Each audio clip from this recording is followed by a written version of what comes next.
Technology का सही इस्तेमाल पूरी मानवता के लिए कितना क्रांतिकारी है, इसका उदाहरण भारत ने डिजिटल इंडिया अभियान के तौर पर पूरे विश्व के सामने रखा है। माननीय प्रधानमंत्री श्री नरेंद्र मोदी जी के नेतृत्व में डिजिटल इंडिया का संकल्प आज देश को नित नई ऊंचाइयां प्रदान कर रहा है। 8 वर्षों की यह यात्रा देश की जनता के लिए अनेक सुविधाओं को लेकर आई है।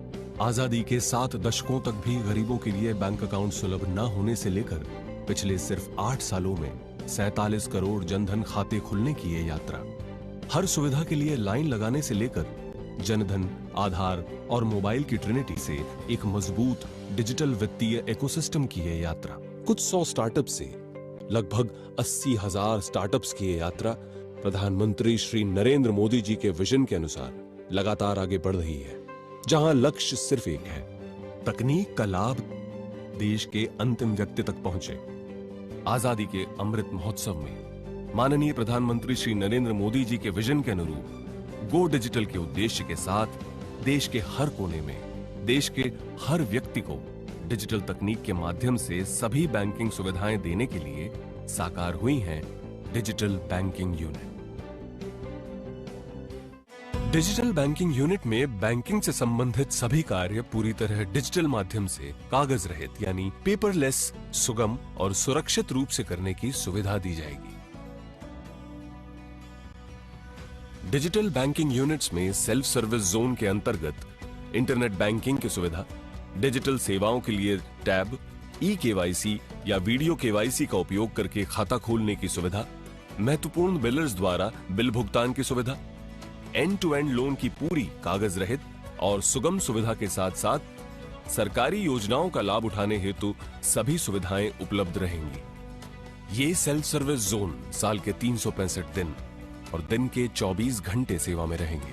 वहीं दूसरी ओर डिजिटल असिस्टेंस जोन में ग्राहकों की ऑनबोर्डिंग, डेबिट कार्ड जारी और अनब्लॉक करना, मोबाइल बैंकिंग और इंटरनेट बैंकिंग सहायता, ग्राहक शिकायतें और शिकायत प्रबंधन, सावधि और आवर्ती जमा खाता खोलने की सुविधा, ग्राहकों के लिए mobile banking, internet banking, debit card, credit card और फास्टैग हेतु डिजिटल किट और साथ ही व्यापारियों के लिए यूपीआई, क्यूआर कोड, भीम, आधार, पीओएस के लिए डिजिटल किट जैसी सुविधाएं उपलब्ध रहेंगी।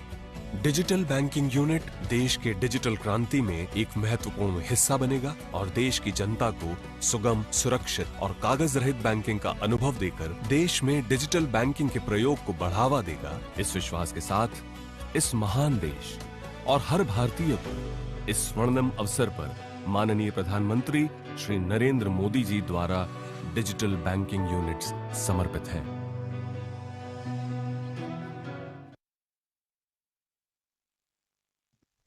Thank you sir, thank you.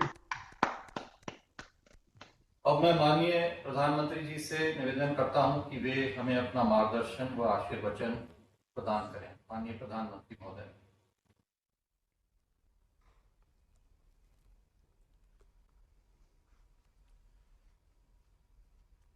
वित्त मंत्री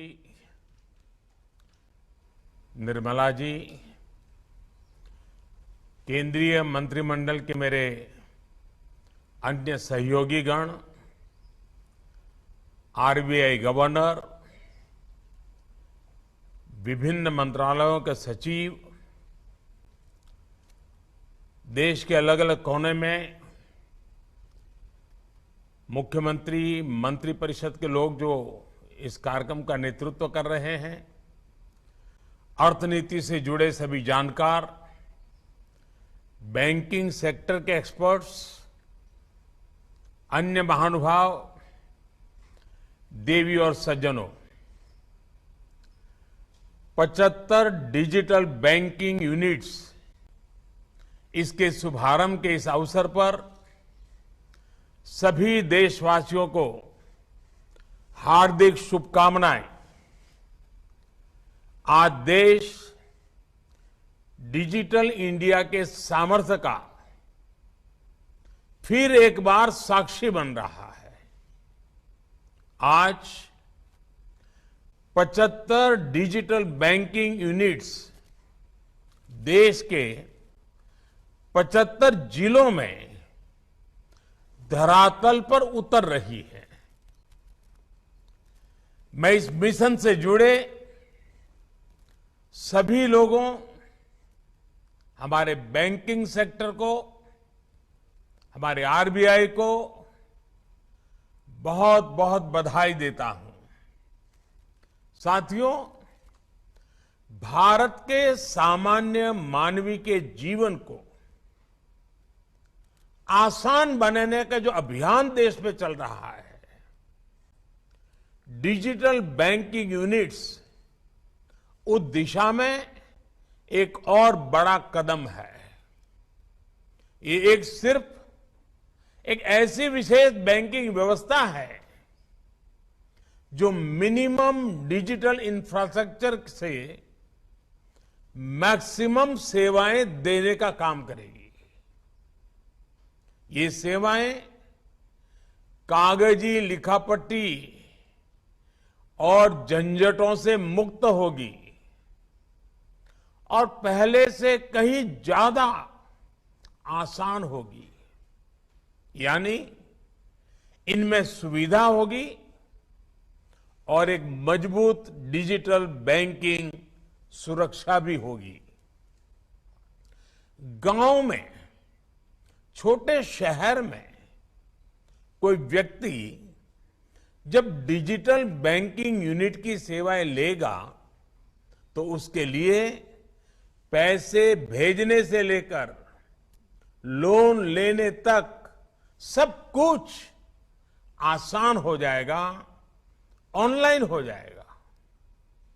अब कल्पना करिए, एक जमाने में जब एक ग्रामीण को, हमारे गांव के नागरिक को, एक गरीब को छोटी छोटी बैंकिंग सेवाओं के लिए संघर्ष करना पड़ता था, उसके लिए ये एक बहुत बड़ा कदम हुआ करता था।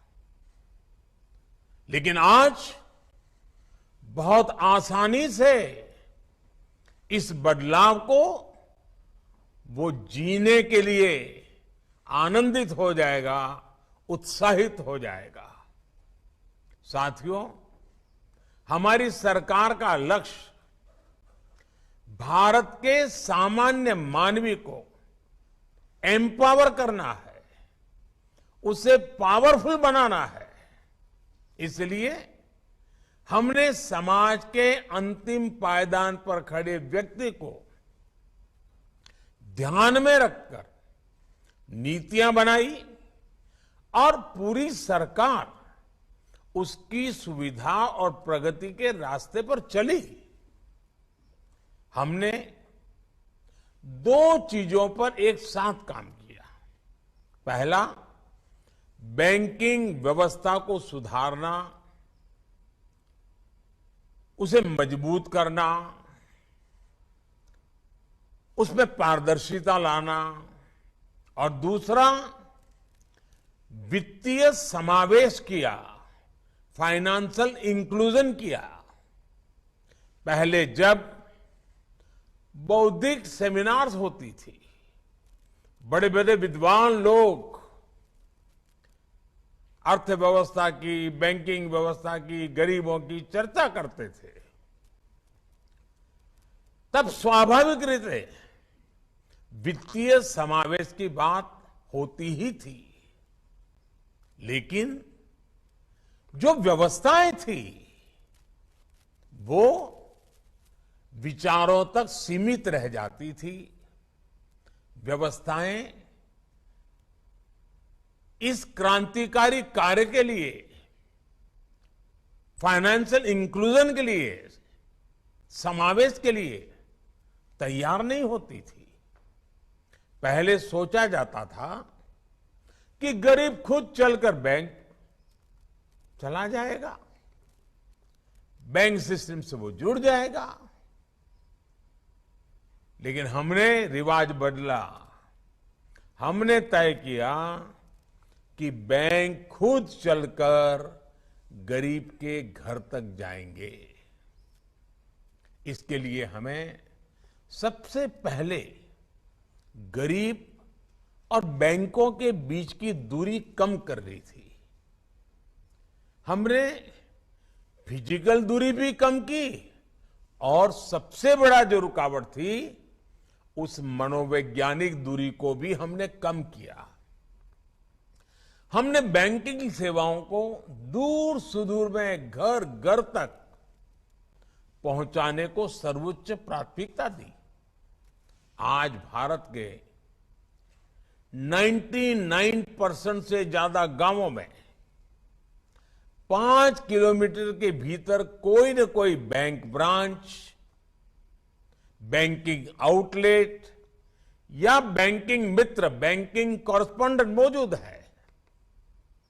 इसके अलावा देश में जो पोस्ट ऑफिस का व्यापक नेटवर्क था, आज इंडिया पोस्ट बैंक के जरिए वो भी बैंकिंग की मुख्य धारा का हिस्सा बन चुका है। आज देश में हर 1 लाख वयस्क आबादी पर जितनी बैंक शाखाएं मौजूद हैं, वो जर्मनी, चीन और दक्षिण अफ्रीका से ऐसे देशों से भी ज्यादा है। साथियों, हम सामान्य मानवी के जीवन स्तर को बदलने का संकल्प लेकर के दिन रात मेहनत कर रहे हैं। हमारा संकल्प है व्यवस्थाओं में सुधार का, हमारा संकल्प है पारदर्शिता लाने का, हमारा संकल्प है आखिरी पंक्ति में खड़े व्यक्ति तक पहुंचने का। जब हमने जनधन अकाउंट की मुहिम शुरू की तो कुछ आवाजें उठी कि गरीब बैंक खाते का क्या करेगा। यहां तक कि इस फील्ड के कई एक्सपर्ट भी नहीं समझ पा रहे थे कि इस अभियान का महत्व क्या है। लेकिन बैंक खाते की ताकत क्या होती है, ये आज पूरा देश देख रहा है। मेरा देश का सामान्य से सामान्य नागरिक अनुभव कर रहा है। बैंक और बैंक खातों की वजह से हमने गरीबों को बहुत कम प्रीमियम पर बीमा की सुविधा दी। बैंक खातों की ताकत से जुड़ने के बाद गरीबों को बिना गारंटी लोन मिलने का रास्ता खुल गया। बैंक अकाउंट होने की वजह से गरीब लाभार्थियों तक सब्सिडी का पैसा सीधे उनके खाते में पहुंचा। बैंक खातों के जरिए ही गरीबों को घर बनाना हो, शौचालय बनाना हो, गैस की सब्सिडी प्राप्त करना हो, उनको सीधे उनके खाते में दिया जा सका। किसानों को भी तमाम सरकारी योजनाओं से मिलने वाली मदद बैंक खातों की वजह से उन तक आसानी से पहुंचाई जा सकी। और जब कोरोना महामारी का दौर आया तब सीधे गरीब के बैंक अकाउंट में, माताओं बहनों के बैंक अकाउंट में सीधा पैसा पहुंचाया गया। बैंक खातों की वजह से हमारे रेहड़ी पटरी वाले भाई बहनों के लिए स्वनिधि योजना भी शुरू होगा पाई। जबकि उसी दौरान विकसित देशों तक को इस काम में मुश्किलें पेश आ रही थी। आपने सुना होगा, अभी अभी आईएमएफ ने भारत के डिजिटल बैंकिंग इंफ्रास्ट्रक्चर की भूरी भूरी प्रशंसा की है। इसका श्रेय भारत के गरीबों, भारत के किसानों और भारत के मजदूरों को जाता है, जिन्होंने नई तकनीकों को हिम्मत के साथ, समझ के साथ अपनाया, उसे अपने जीवन का हिस्सा बनाया। साथियों, वित्तीय भागीदारी जब डिजिटल भागीदारी से जुड़ जाती है तो संभावनाओं का एक नया विश्व खुलने लग जाता है। यूपीआई जैसा बड़ा उदाहरण हमारे सामने है और भारत इसके लिए गर्व करता है। यूपीआई अपने तरह की दुनिया की पहली टेक्नोलॉजी है